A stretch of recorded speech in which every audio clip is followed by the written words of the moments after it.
Good evening. Welcome to Expat Insights. I'm your host Raju Mandhyan.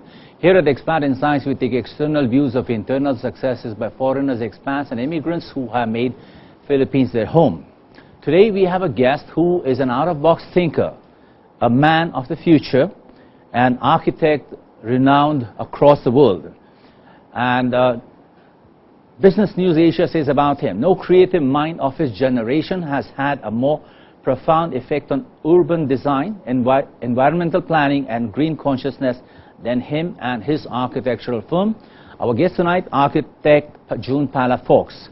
But before we say hello to architect Jun Palafox, let's have a little clip about what is architecture, defining architecture, then we'll come back and meet our guest.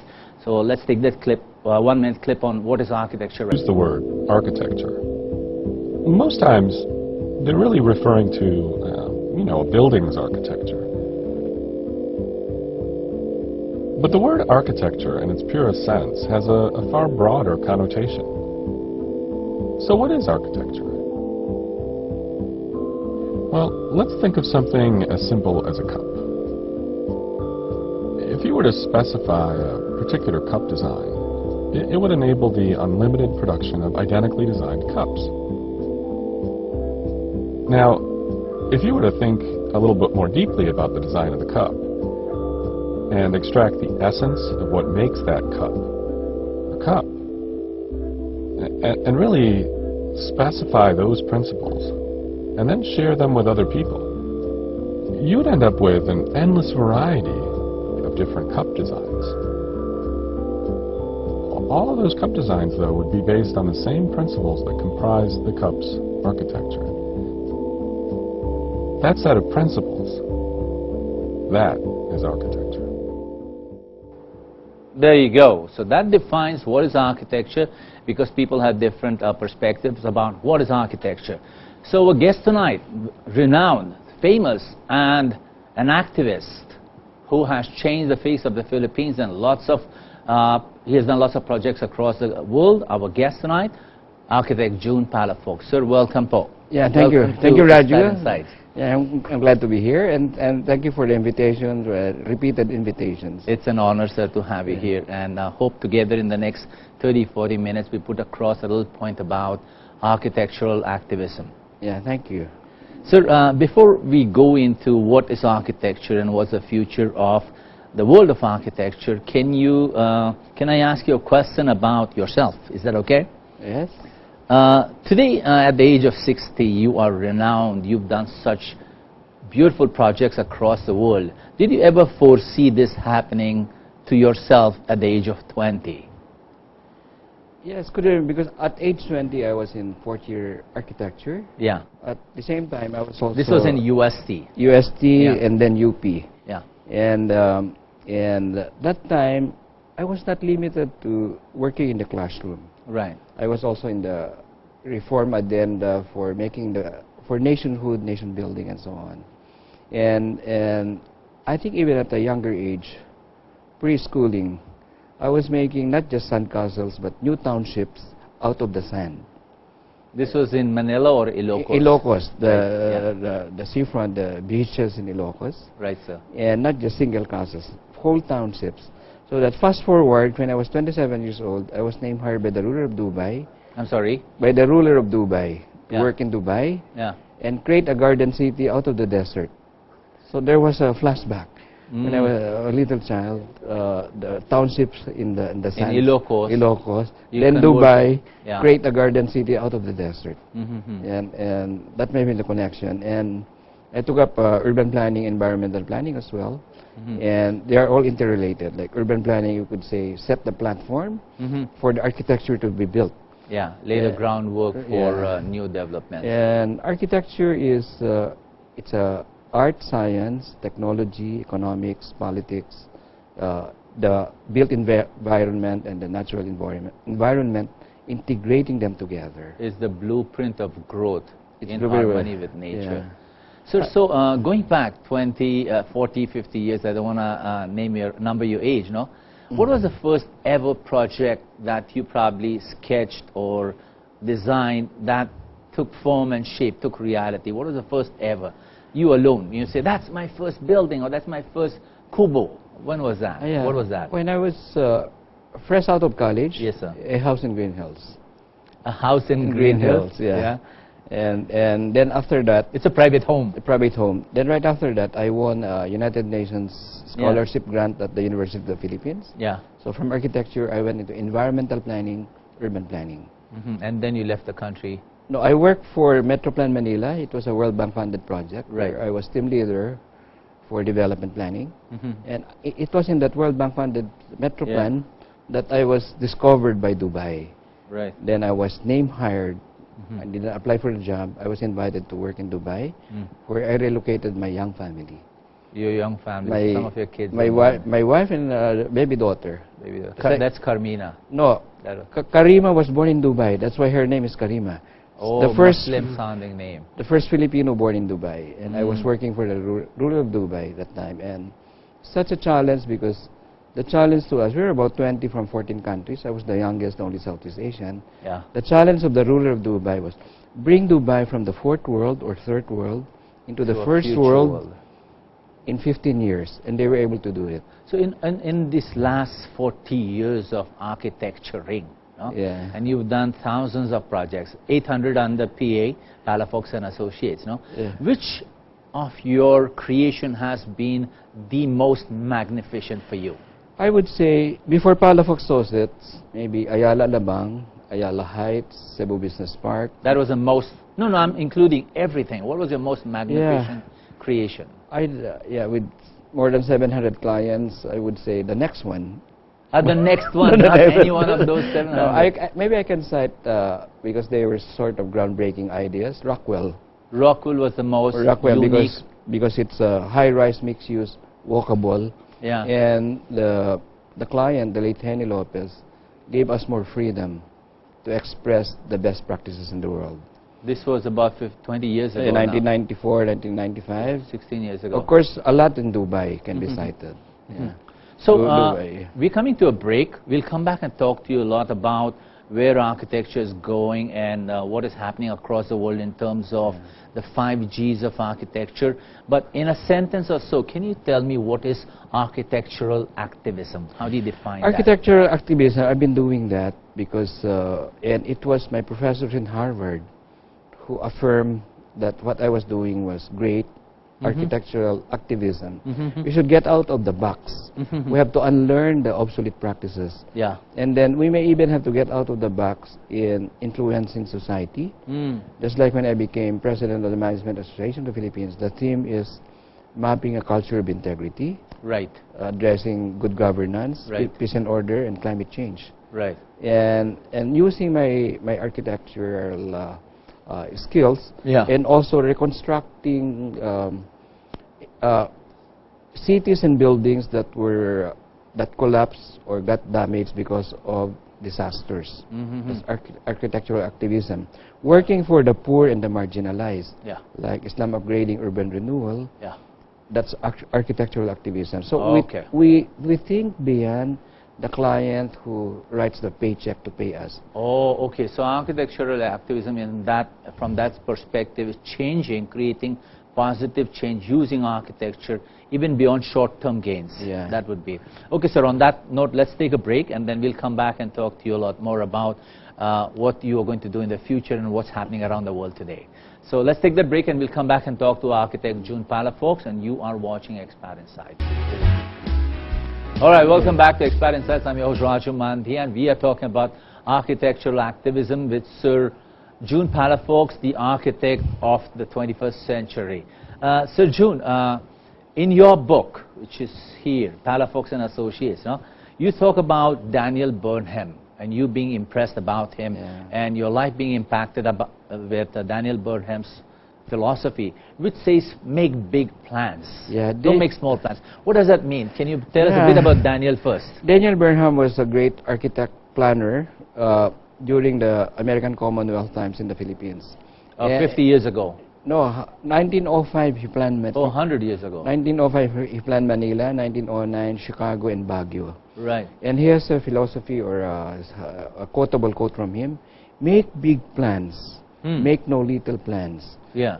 Because make big plans so that even future generations, your children, grandchildren, will not stagger you if you make little plans and document them, like a blueprint for the future. And that has been a philosophy that that has influenced me very much, making big plans.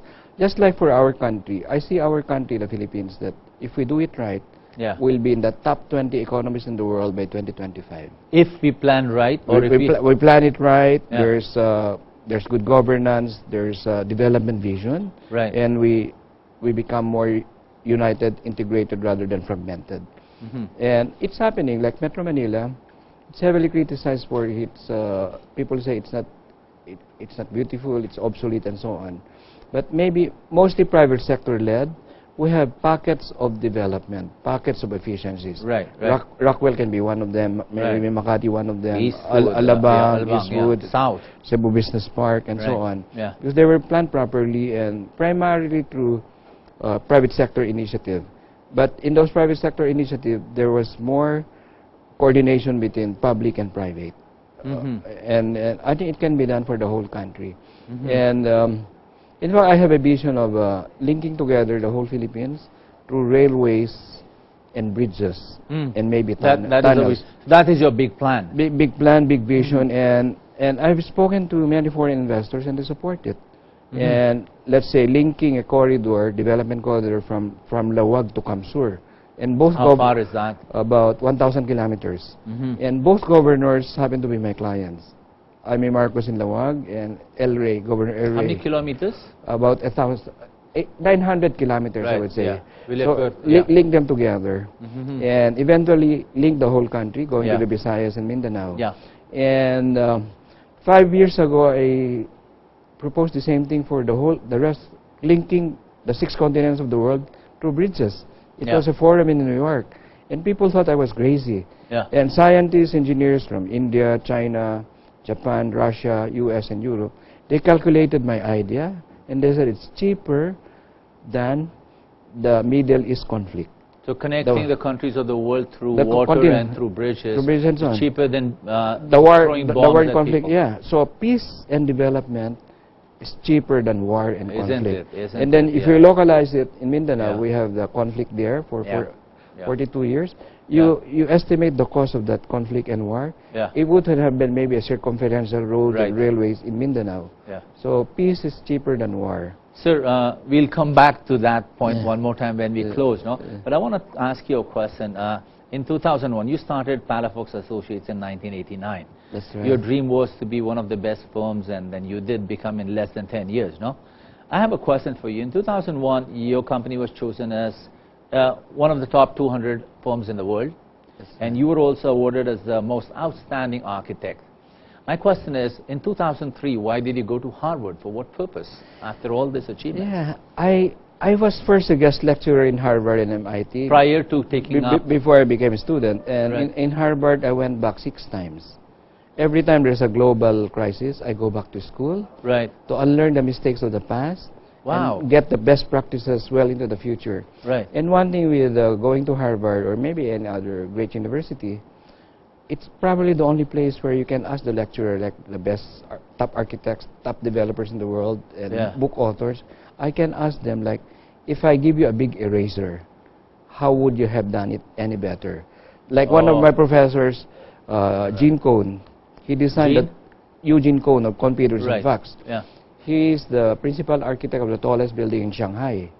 And he explained to us the design concept. Then I asked him, if you were going to do it again, how would you have done it any better? And they share it with you because inside the classroom. So but outside the classroom, they don't share it because I'm a competitor.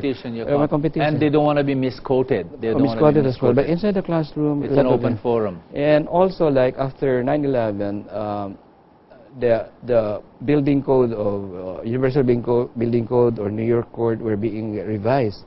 I was asked also to comment on the revisions. Even the green mark in Singapore. What is the green mark? Green mark is like the green architecture or lead architecture of the U.S. I was asked. It's a company. No, it's a certification that you're like doing TUV and ISO. Green architecture or sustainable development. And I've been very fortunate to have been invited maybe more than 12 countries in speaking engagements, sharing my knowledge, and also having worked in 35 countries. All of these are learning experience. And given the opportunity, I go back to Harvard again, the Graduate School of Design. So the principle of going back to Harvard is to share learning. It's like a mastermind group for global architects. Just like one class I had, we were 19 from 4 continents. I was the only Asian. Right. And the first Filipino in that course. Yeah. And I also learned from my classmates. Right. They are successful developers, successful architects, and sometimes even successful bankers, multidisciplinary.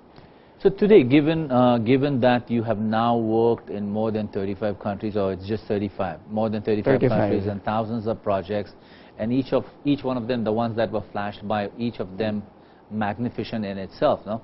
How do you foresee that countries or cities should plan their infrastructure? What do you see? What is the trend for building cities today? For one, it's really just like our philosophies at Palafox Associates. People first, then planet Earth, then profit. I think what went wrong is there's too much emphasis on profit. But that's been the history of all industries. Yeah, but not just I think the trend now is going into more environment friendly and so on. If you look at Metro Manila, for instance, Metro Manila, year 2000 study in Harvard, is the fastest growing metropolis in the world. 60 persons per hour. 2007? In year 2000. Yeah. 60 persons per hour, the population growth of Metro Manila. Delhi was 47 persons per hour. London, Paris, New York, 47 people per hour? Per hour. Growing. Growing. Expanding. Again, 60 for Metro Manila. London, Paris, New York, maybe 5 persons per hour. Moscow, -2 per hour. Right. So if we look at that, maybe we should develop the provinces. Because there's a parasitic relationship between Metro Manila and the rural areas. Right. Maybe we should develop growth centers outside Metro Manila as counter magnets. So instead of people migrating to Metro Manila, they migrate to secondary cities and so on. Thus, transportation, utilities, and connect them with transportation. There was a discussion. An architect friend of mine from Batangas was saying that it is much more conducive, it's much more nourishing to nature if you bring up vertical structures rather than flat ones, because the time and the energy taken to travel from one city to another leaves a lot of carbon footprints. Is that the correct theory, or is that the theory that's just influenced by builders? I'm glad you brought that up. I was a guest speaker in Mumbai. Mumbai, okay, Mumbai and Seoul, Korea. I talk about vertical urbanism, high-rise buildings, call that vertical urbanism or high-rises, tall buildings, versus urban sprawl. Yeah. Most of our, if not all of our Asian countries, Asian neighbor cities like Singapore, Taipei, Hong Kong, Tokyo, they went vertical urbanism. Right. And unfortunately, our cities went horizontal urban sprawl. Our cities, you mean Philippines? Philippines. Right. And that's not a good thing? That is a good thing. It's not sustainable. Let's say, oh my God. Let's say you have a house in a low-density neighborhood at only 4 families per hectare. Right. And you live in Rockwell, 200 families per hectare. Oh, does the power energy has to be delivered that far? And in Makati, it's being corrected now. Yeah. Because Makati, you have a high-rise development in the CBD, surrounded by low-density communities. That's not the way to do it.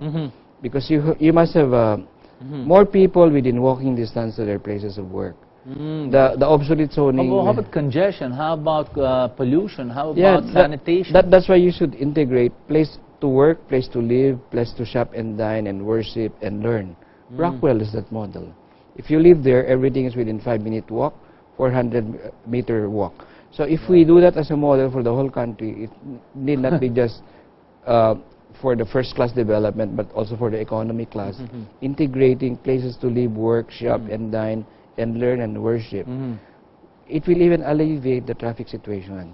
Like the Makati CBD now, employees of Makati and maybe even Ortiga Center and all of the centers in Metro Manila spend more than 1,000 hours a year in traffic. The more better planned cities in the world, only 300 hours per commute time. So the employees of Metro Manila are wasting 700 hours a year in traffic. And that would be if you have 40 years of economic life, 700 So thus you're saying small clusters that are self-sustainable across the country rather than too much congestion or too much sprawling. So balanced. Because let's say you have a big villa in the middle of the city. With that big villa, big house. Oh, villa, okay. A big house in the middle of the city. Right. You have a larger environmental footprint because you are preventing more families to live closer to their places of work. Right. You are encouraging more urban sprawl to encroach into the forest and into the farms. So when you live in the city, you should live in, ideally you live in an apartment. Right. If you have your big house, you should be in the suburbs. So thus the future of cities from that perspective will be sizes of, say, small cities in Cebu clustered together. Is that is that a normal density? It should be more compact. Let's say I shared this in my Harvard class. Like the world's now 7 billion population. Right, sir. If we use the residential density of Hong Kong, the world's 7 billion population, we can all fit in the state of Texas. Oh gosh, so it's really crowded. So it's really, we talk about population. I think it's more about population distribution. Sir, now in your firm, in Palafox Associates, it's got so many awards, and I walked by there. I've been there a couple of times. You have more than 200 architects. And no, more than 100 and more than 200 awards. More than 100 architects? I thought I saw more than 200 people. Must be that big. With the consultants, maybe we were 500. But oh, you have 500 today? No, the full-time employees about 100. Right. But with our consultants, we can... You have international consultants, no? We have, if the project requires it. So what do you think is your personal leadership style? How have you nourished and help these people grow and offer you so much creativity? What is your style? I think more when we very democratic, consultative. Okay. Although I take the final decision. That's one. And then I think we have the best architectural urban planning library in our country. We have a full-time librarian. So everything I have, I share it with the company. Then we have the latest computer programs on computer-aided design and building information modeling. We have more than 400 of them programs, 100% licensed, mind you. And every... what is 100% license? You mean... our computer programs. Right. They're all fully licensed. And we have also mission, vision, and core values. Right. And our #1 core value is honesty and integrity and professionalism. Right. Elevating the Filipino professional in its global standing. Right. And we borrowed the environment from future generations. Environment. What do you mean? What does that mean? Borrowed? Everything we do, we think of the environment. Let's say master plan communities in the Philippines that we do. Every car you own for the buyer or the future car population, you must plant 10 trees. You take about 10 trees to recover the oxygen out of the carbon monoxide per car. The communities we plan for Abu Dhabi, Saudi Arabia, Dubai, 16 trees per car because they have larger SUVs, larger cars. So it's we implant on the being green, sustainable, and so on. And in fact, as a member of the American Institute of Architects, I also made the pledge by 2030 the buildings we design should be zero carbon footprint. Zero carbon. So what is the normal cycle from the moment, say, a baron in Europe or a king from Middle East says, Mr. Palafox, come and make a little complex for us? How does that process start? Where does the creativity kick in? How do you jumpstart the creativity and give them something of value? What is your procedure? While we are having the first conversation, like today, for example, I'm doodling already. You're doodling their thoughts already. I draw. You are architects. Even in a paper napkin in the restaurant. Right. I started drawing already. Right. Then once I get even in the planes, I sketch in the plane. Right. And then, so we do it without the restriction of engineering surveys and so on. So the idea first, unrestricted by any constraints. So just aesthetics muna. It's the big idea. And then later on, we go back to the drawing boards when the engineering service come in. We modify the plans. But we start with the big idea. The big idea then the concepts, right, alternative concepts, yeah, then the schematic, yeah, then the design development, then the working drawings. right, Every step of the way, we do alternatives. right, We're not a single design architect. yeah, We make at least 3 solutions to a design problem. right. What's the time frame for every new development? So For the fast track, we give about 100 days. 100 days. Even for large-scale developments. So whether it's $1 million or $100 million or project, multi-billion, on 100 days we make a presentation on the initial concepts. right, So we get feedback from the clients.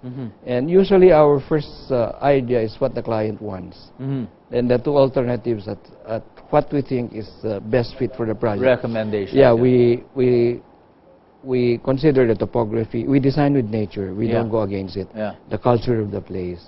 Then we ask the clients also, like sometimes clients, they have a fixated idea on what architectural style and character they want. Because they have probably their own mindset. Or mindset. But the basics are, as much as possible, it's walkable, bikeable. The first mode of transportation is walking. Yeah. Walking. And we also consider the handicap, the senior citizens, all income levels. And in the office, we role play. Oh, so you we role play models and you models and role player. Let's say like Walt Disney. He would, everybody's a role player. Like you are the mayor, you are the environmentalist, you are the principal architect. Right, that's your creative you are the client, and everybody nitpicks or how they go around. So this happens in the first 100 days until. First 100 so days. once your designs are approved, you still play an active part with the builders and the. Like I start with the first concept. Yeah. Then I challenge everyone to, let's say, we have 5 individuals or 5 teams. Sometimes we have an internal competition within. And we don't have to be commissioned to do work. Like after Ondoy, 6 out of our 100, more than 100 people were victims of Ondoy. So immediately after that, Monday morning, we had the internal design competition, adaptive architecture. Adaptive architecture for natural disasters. Yeah, let's say if your house got flooded, and you cannot afford to relocate, how can you accommodate flooding in your house? And what was the outcome? What was the suggestion? One was the ground floor is get flooded, you separate the electrical system and don't put your expensive furniture there. Then if you do the next house, maybe it's on stilts, so that just let the flooding go through your house. Right. And another area was inspired by Noah's Ark. You float your house.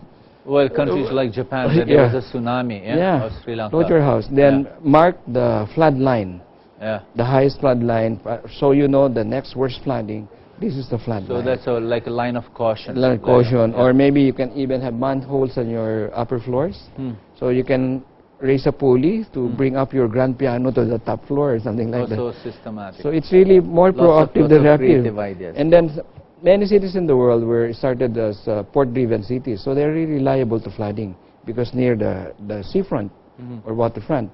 Then the next wave of cities was the railway cities. Across the world? Across the world. Across the world, all were near the port. Yeah, port, of course. They were always known as port, Portugal. Then the second generation was railway cities. Yeah. Now airports. Then the third is highway or freeway. Now is airports. Right. So we have our advocacy again on aerotropolis, airport-driven cities. How do you say that? Aerotropolis. Aerotropolis. A polis is city, aerotro is the airport. Right. So we should design cities around the airport now that are, and we're doing it. We move from water, land, now we're going to air. Yeah, and we've been fortunate to have done that in Clark. Yeah. We're fortunate to do that also in Naiya, and also Lawag and Panglao. And Dubai, I was fortunate to have been. Dubai is an airport-driven city because 21st century will be speed and agility. And the fastest way to do trade and commerce with the rest of the world is through the airports. Today, as of this moment, what is the project that Palafox Associates is doing that you are excited about and you're thrilled about and everybody is talking about it, that this is the project of the future? Can you, one or how many, can you describe a few? We have, at the moment, we have about 50 projects. And these are globally? At the moment. And we closed down our offices in Dubai, so we're now, everything is in Makati. And fortunately, we have clients from 7 countries investing in the Philippines. So people talk negatively about the Philippines and so on. But when I tell them, it's the first time that we have foreign investors from 7 countries who are our clients? Yeah. The U.S. government is our client for the American Battle Monuments. American Battle Monuments, like the cemetery, the American Cemetery. Somewhere there? Here in Cabanatuan. Yeah. In Solomon Islands, Guadalcanal and Saipan. I'm sorry? Guadalcanal and Saipan. Right. Then we won the international design competition for the Qatar Embassy. It will be located here. It will be the tallest and largest Qatar Embassy in the world. Yeah. And fortunately, we were the only Filipinos invited in the design competition, and we won it. Then we're why unfortunately? I mean fortunately. Okay. Fortunately, Filipinos won the design competition.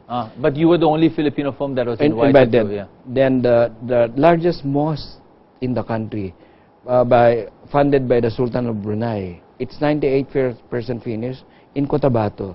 Wow. A green business park by the government of Singapore in Santa Elena. Where is Santa Elena? In South. Santa Rosa. South, yeah. Then we're working with a Singapore firm, the new building for the Asian Development Bank. Then we also have clients from Kuwait. So ADB is going to move out from Pasig? No, they have additional building. Oh, just in the same neighborhood. Then in Clark, we have several clients there. We have the Kuwait investors with American developers, 177 hectares with the Aerotropolis concept across the airport. Then a 45-hole golf course community with office hotels for Koreans. These are more than 7. Also Clark, yeah. These are more than 7. Yeah, more than 7. At an average, in a year, how many projects do you convert into a project? Yeah, that includes some, what I call it, patriotic architecture. Patriotic architecture is architecture for the poor. Yeah. We do them like the informal settlers along Estero de San Miguel. Yeah. Informal settlements along Pasig River. Yeah. Urban renewal, to the British call them Islam upgrading. Yeah. Or architecture of faith. We do several churches and mosques and so on. So Jun, let's take a 1-minute break again one more time. And after the break, when we come back, we will talk to you about what the future looks for the Philippines and what your recommendations are for future architects of the Philippines. So if you can inspire and motivate them about their future. So we'll take that break and we'll come back and talk to architect Jun Palafox. We are talking about architectural activism. I'm your host Raju Mandhyan. This is Expat Insights. Bono, I call it pro bono. Welcome back to Expat Insights. I'm your host Raju Mandhyan. We are talking to Sir Jun Palafox and we are on the subject matter of architectural activism. And Sir Jun was telling us about the wonderful buildings that he's doing in the Philippines today. And during the break, he was mentioning that he, besides the word architectural activism, he also has democratic architecture, architecture for humanity, and patriotic architecture, which is what you were talking about a while ago. And architecture of faith. Architecture of faith. Yeah, that one there is the first green building in Brunei. Brunei, the Philippine Chancery. Yeah. When you say green building, it's just like plants growing on the side, or there's it's sustainable. That means the energy, the water is recycled. We really have to educate ourselves, or even our leaders of industry and government, because when you invest in a building, the design and construction is only your cost for the next 3 years or 2 years. What is this one, sir? This one is in Riyadh. This one in Monterey, California. Okay, can you name them? All right, as they come up. Yeah. And this one. This one is in Vietnam. This is what? Is the stock exchange? It's a bank. All right. Bank building. And this is huge. Yeah. We designed one in Abu Dhabi, 1.2 kilometers. This one for Riyadh for the King Abdullah Financial District, also green building. Saudi Arabia. Saudi Arabia. Also green buildings. Green building. What percentage is double skin? This one is in Philippines. No, this is in Vietnam. Oh, they wanted French colonial influence for their golf clubhouse. So talking about green architecture, talking about those 5 Gs, can you quickly describe what are the 5 Gs? Actually, the 5 Gs, in fact, we are now in 12 Gs. It's green. 12 Gs. Let's go with 5 Gs. Green architecture, green urbanism. Green architecture, that's the buildings are the green. Buildings itself. Because if you look at the life cycle of the building, say it's 50 years life cycle. The 48 years is operating cost and maintenance. The 2 years is design and construction. So the going green, like reducing the energy cost, rainwater harvesting, double skin facade, solar panels, sky gardens, roof garden, interconnecting buildings with the skywalks and so on. You reduce the energy cost. and you get the benefit from the next 48 years. The double walls do what? It reduces the heat. Heat transfer from back and forth. Yeah, it's double skin glass. Or you can have solar. Like we designed one not yet built in Abu Dhabi, 1.2 kilometer high. It will be the tallest if it ever gets built. In the world? In the world, if it gets built. But the one being built now... What do you mean if it gets built? Where is the doubt? It's not yet built. Okay, so when it gets built, you mean? Yeah, I don't know, because we're still in the concepts. Like, bring up the water up to the 300 floor, and like the wave energy, like a flush toilet, you create wave energy, sprinkle raindrops on the outside walls, and hopefully we can grow vines along the 1.2 kilometers up in the air. 1,200 meters, and then double skin with solar panel. 50% of the windows facing the afternoon sun will be solar panel, 10% the morning sun. So the rest of the world is doing it now, because elsewhere in the world, they have incentives for going green. And that's one thing we could learn for our country. So green architecture, green urbanism, green energy, recycled energy, green infrastructure. What is that? That's the whole city. The whole city. Let's say instead of having so many paved roads and paved parking lots, maybe you can have grass paver, grass streets, so you can have more rainwater percolating. And the fifth G is? Green sustainable development. Right. But we have now green jobs, green manufacturing, and so on. Those are the other green interiors, green engineering. So today, given the fact that so many new buildings are so green conscious, what about the ones, subdivisions, old buildings and societies and constructions? How can they renovate themselves to become a little more green? How can people on the streets who don't have budgets for new homes, what do they do? What are your recommendations for them to reduce their carbon footprint on the earth? You can retrofit. Yeah. Let's say you have an old house. Yeah.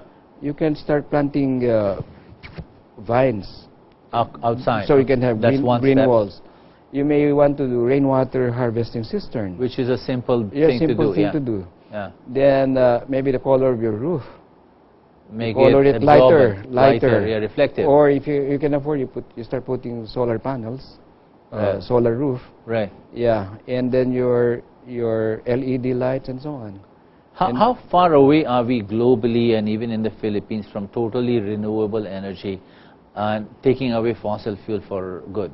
How far away are we? 2030? It may take a while, because it's not just by design, but by government policy. It should be. Like we have our... So it should not be private industry driven, but... It's both. Both policy driven. Just like the governor, Mayor Richard Daley of Chicago. Yeah. He started his green buildings, all public buildings of Chicago. So the rooftops, he posed sky gardens, solar panels, and so on. And he said he wanted it to be the exemplar, not the exempted. So he started with government buildings. And maybe that can be a good model to follow. Mayor Bloomberg of New York, he walks to office, take the trains. He doesn't use his car. And if we make our set an example, rezoning, maybe put let's say along EDSA corridor, for instance, we have train stations there. It's good now that they're putting high-rise buildings close to the stations, so you can have more people using the public transit than bringing their cars. And back to the houses again, a lot of little things like unplug your appliances. Saving energy. And unplug it. Maybe our sockets now, it challenges the interior designers and the architects. Maybe we put them at eye level. So that you can conscious of them. You can be conscious of them. Right. And also, because of flooding, so when your house gets flooded, maybe you raise your electrical sockets. Sir, I've covered everything that I had to ask you about architectural activism and the history of Palafox Associates now. Let me take you to inspiring upcoming architects. There are so many out there on the streets and across the world. In fact, I know a gentleman called Ronel Espaldon. For 10 years, he's a struggling architect. What do you recommend for architects such as this gentleman? What do they do to self-actuate? Yeah. What is your recommendation? I think one is continuing education. Continuing education, yeah. And then, of course, hard work. And then hard work and creativity. And also, I spent 4 years of my life in the seminary. You spent some time in life? The seminary. So my first mentors are German missionaries, American missionaries. And they told me that always do the right thing as soon as possible. Don't postpone it. Always do the right thing as soon as possible. That's a good advice for everyone, in fact, not just architects. When I went to Harvard, one of our professors on life-career balance, you know what he told us? You die tonight. Yeah. Write your eulogy. And then we got writer's block. Right. Then he said, you don't have to pass your papers. This is in Harvard? In Harvard. They make you do that, write your eulogy? Yeah, your eulogy, and who will read it for you? Yeah. And then the second one was your legacy to your children. Your legacy to children. If you die tonight, what you're leaving behind. What are you leaving behind? And share it also. Like, people tell me why this is our second book. And we put our company secrets there. Our design approach strategy. I thought your customer names are there, your projects are there. Yeah, even the design approach. People mean, why I'm sharing our company secrets. And leave a legacy. Leaving a legacy, so others can learn from us for both good practices and maybe if we had some mistakes. And also when you teach and you share, you become a better expert. Right. Because you Sir, a couple of more questions now. One more. This is going back to what you told me about the using an eraser concept, no? Yeah. So now you are in your prime. Yes. Yeah. And is there any other life you would have liked to live besides that of Jun Palafox? Don't say that I'd like to be Jun Palafox. Is there somebody else you would have liked to live, to be in life, if given the chance? Yeah. A personality or Mandela, I don't know, name it. I don't want to preempt you. I can say all of that, but maybe Daniel Burnham in his time. The guy who designed and Frank Lloyd Wright, those two guys. Frank Lloyd Wright, also an architect, not the musician. Design with nature, You would have been them, and why? Frank Lloyd Wright was a great, because they were pace setters in their lifetime. They set the pace and so on. Yeah. In fact, Frank Lloyd Wright, many of these buildings were leaking from the roof. And he just laughed at the clients, just put an umbrella. Right. But they were Guggenheim Museum, New York. Yeah. I think that was 1920s. Right, Still a great architecture. Yeah. Daniel Burnham, Chicago River, Washington, D.C., I think even San Francisco. His plans for Manila was something that would have been like Paris and Venice. Yeah, like Venice, I know that was a dream for Manila. The Stairs of Manila, Canals of Venice. Pasig River, River Seine. I think that's still a dream for a lot of people. It's still a dream, and it's in my book. We keep reviving the Daniel Burnham principles. Sir, I'm done with my questions. If there's anything that I should have asked you and haven't asked you, this is your moment. And as I said, I think the Philippines will be in the top 20 economies of the world, provided we have a development vision, a political will, and good governance. And it's people first, planet Earth, then profit. On that note, sir, welcome. Thank you very much for this interview. And we hope that Philippines has a lot more heroes and Bidas like you. And they're born and they change this world for good. So, salamat po for being on Expat Insights. If there's anything you'd like to say to your friends and family or clients across the world, this is your moment. If not, Merry Christmas and a happy. The Philippines is a great country. We have so many number ones. We're number one in marine biodiversity. We're number one in sailors. We're number one now in voice call centers. I'd like to believe we are number one in musicians. We're number two in gold reserves. We have the third longest coastline in the world. Some countries go to war because they don't have enough coastline. Or Dubai had to do the Palm Islands because there are not many coastlines. We're number 5 in the world in mineral resources. We're number 12 in human resources. And the Filipino expat rate is the best favored employees of employers elsewhere in the world. All right, sir. Good luck to that and mabuhay. That was architect Jun Palafox, and we were talking about architectural activism, and this has been Expat Insights. I'm your host, Raju Mandhyan. Thanks for watching. A Happy New Year, and we'll see you back in January. Merry Christmas too. Happy holidays. Thanks.